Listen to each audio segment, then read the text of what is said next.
It's Debbie from Salty Sews, and as promised at the So Magical presentation, I'm going to do that walkthrough of PDF patterns that we weren't able to see due to my technical difficulties with not knowing how to use the things that were provided to me. So I'm going to use the Sahara by Bella Sunshine Designs pattern for our walkthrough because I'm very comfortable with it because it is my favorite pattern. And like most patterns, it starts with a visual of what what you can make with this pattern, the sizes that it allows, and then the level. And this is, I cannot remember what her levels indicate, so I do apologize about that, but I do believe this is considered a beginner pattern. Um, then we go into table of contents. I am actually going to use my thumbnails over here to navigate, and this is your thumbnails. Then, as discussed, you don't have to print every page. You really only need to print the pieces that are applicable for cutting your actual pattern. Everything else you can read as you're going, either on your iPad, your phone, or your computer while you're working through, and that's just a saver of paper. But she tells you here literally what pages to you have to cut based on what you are making. There are several pages of that because we have, for this pattern, we have a no bust adjustment option and we have a bust adjustment option. So make sure you're choosing the correct one. Then she talks about layers here, which we're going to get into that momentarily. This is your assembly of your pattern pieces, which is basically just a diagram that you can quickly look at to figure out, okay, I want to put my bodice together first, so you know what pages to find that you printed to put that together. The glossary of terms, and this is hopefully included in most patterns. I usually see it in most patterns, but I can't guarantee that this level of detail is there for all of them. But it's nice because, especially if you're new to sewing, it tells you the different types of stitches that you're going to need to know how to do in the creation of this pattern.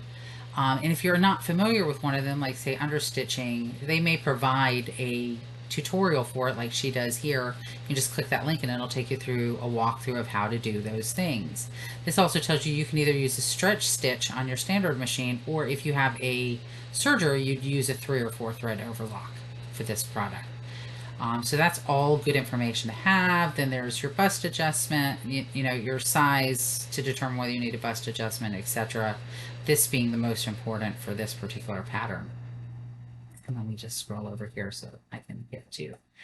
Then there's going to be details on grading, etc. All the different sizing, your finished measurements, etc. Just like any other pattern would have. The different styles you can make with your pattern, and then tips on how to actually bring your pattern together based on someone who created the pattern and understands which type of fabric, etc. you should be using for it. So I'm going to skip over the assembly by using my page thumbnails and go directly to a pattern piece. So the thing that I got the most questions for, and I felt you guys were the most interested in learning that day, was how do I get it to where when I print it, I don't have to try and struggle with my scissors through all of those lines. And that is found right here in your layers tool. You will not see this on an iPad, an Android, or an iPhone. You actually have to do this on the computer, just because those products do not support this portion of PDF at this time. I really hope that changes in the future. It just isn't there right now. So when you click that open, you want to open this up, and now you see all your sizes. So I want to do a size 16. So I'm going to turn off everything but size 16. And now, beautifully, but do leave this trim letter on. Now I just have size 16 cut lines. It's going to make it very much easier for me to do my cutting. You can do trimless letter, which brings it in more, or you can do trimless A4.